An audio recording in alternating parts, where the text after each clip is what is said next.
Hello, America. It's TV's Dave Galvin, late yet again. So I took the week of Thanksgiving off because it was Thanksgiving week. And then, of course, this week, I got way too busy with life. My wife and I are going to Fort Lauderdale, Florida next week. And I'm going to try and get a couple of episodes in the can for Tuesday and Thursday. So keep an ear out for this very podcast. And of course, this is Travel Secrets with TV's Dave Galvin. I'm TV's Dave Galvin. And today, in 10 minutes or less, we're going to discuss the topic, the best time to book a cruise and when to avoid it. Because yes, timing does matter. Cruise lines are basically like airlines. Prices go up, they go down, they tease you, they climb again, and they laugh in your face when you think, okay, I'll go ahead and book now.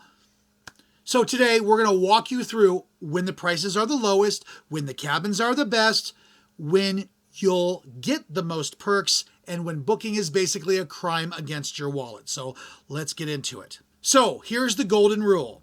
Let's start with the truth bomb. The best time to book a cruise is going to be as early as possible. Cruise ships are supply and demand monsters. They have a fixed number of cabins, and once they're gone, they're gone. This isn't a hotel where they can magically open 200 more rooms that they had waiting in the back.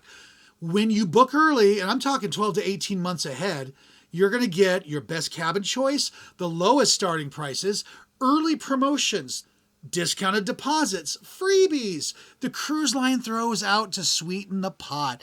People who book early get the good stuff. People who wait up until my cabin vibrates because it's above the propeller section, yeah, you don't want that life. So the best months to book a cruise, let's break this down via month. Cruise lines basically hand out deals like Oprah handing out cars in January. Yes, we call this wave season. From January through March, cruise lines roll out their biggest deals for the year. Think free upgrades, reduced deposits, buy one, get one half off, onboard credit, drink packages, complimentary Wi-Fi packages. It's like Black Friday, but with better vibes and fewer fistfights. If you're booking a cruise for any part of the year, especially summer, fall, or next winter, January is prime time. The second is December. That's the quiet sale that people don't really know about. Travel companies want your money before the year ends, and the cruise lines are included in this. December often has cheap deposits, lower introductory pricing, bonuses like free gratuities or onboard credit, while everyone else is focused on Christmas shopping. Smart travelers are quietly grabbing cruise deals. Black Friday and Cyber Monday. Yes, the cruise lines absolutely participate, and the deals can be fantastic or they can be kind of lackluster. They will often run deals such as half price second guest or 60% off, kids sail free, hundreds in onboard credit, but these deals do sell out fast. So if you're not ready to pull the trigger, don't rely on this window. I actually did a Black Friday sale this year with my whole family, my wife Jashawn, who you all know, and of course my daughter Rose and my son James are all going to take a cruise in October 2026. And this time, I spent the money. Full price for first adult. Second adult was 60% off. Both kids are sailing free. My daughter will be 18. She's sailing free. And my son will be 13. He's sailing free as well. And by free, I mean you are paying port fees and taxes and such. But no cruise fare. And we're getting a real high-end suite. So we're going to get complimentary drinks packages. Well, it's factored into the price. Wi-Fi and butler service. I'm getting the Royal Genie over there on the Royal Caribbean. Poor guy going to be our Royal Genie. He's in for a nightmare with us. The best time to sail if you want to save money. While we're talking about timing, there are certain seasons where cruising is just cheaper. January, right after New Year's Day. Early February, but generally not over Valentine's Day. May, before summer break. All of September and October, and early December before you get into Christmas. November is usually pretty busy, and around Christmas and Thanksgiving, it's insane. These aren't just sort of cheaper. These are, you'll kick yourself if you pay peak season prices cheaper. Why? Because nobody's traveling during back to school season, post-holiday recovery mode.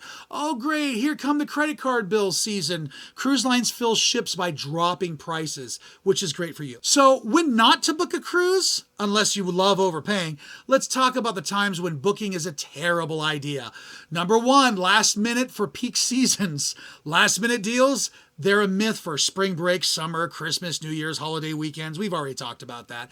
If you book late during these times, you're basically donating money to the cruise line's retirement plan. When your cruise is almost full, cruise prices are going to skyrocket when the ship is 70 to 80% full.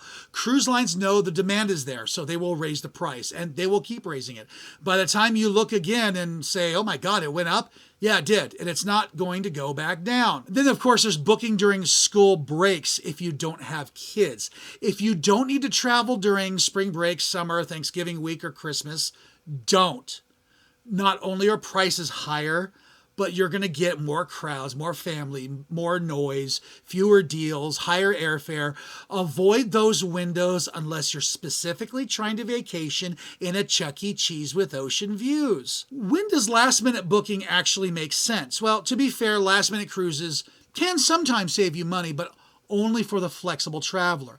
Last minute works if you don't care where you go, you don't care what ship you get, you don't care what cabin you get, you don't need to fly to the port, and you have no kids and no real schedule. If you live close to like Miami or Fort Lauderdale, Galveston, Los Angeles, Seattle, or Orlando, you can sometimes snag a last-minute deal that's cheaper than staying home. But these are usually inside cabins. They're leftover rooms nobody wanted, including the ones under the nightclub where the bass never stops. So buyer needs to beware. Why booking early is almost always the best for cruises. Now, here's where cruises are different from hotels and flights. Cabins are limited. Once a room is gone, it's gone. The best cabins go first. Suites and balconies can sell out up to 24 months ahead. Seriously. You lock in perks early. You get drink packages, prepaid gratuities, onboard credit. Early bookers get the goodies. You can reprice your cruise. Most cruise lines actually let you adjust your fare if the price drops later, meaning book early, no risk. Waiting, all the risk. Why people don't get this, I'll never know. So when should you book your cruise? Well, let's simplify this. Book early, 12 to 18 months, if you want a balcony or a suite, you're going during peak season, you need specific dates.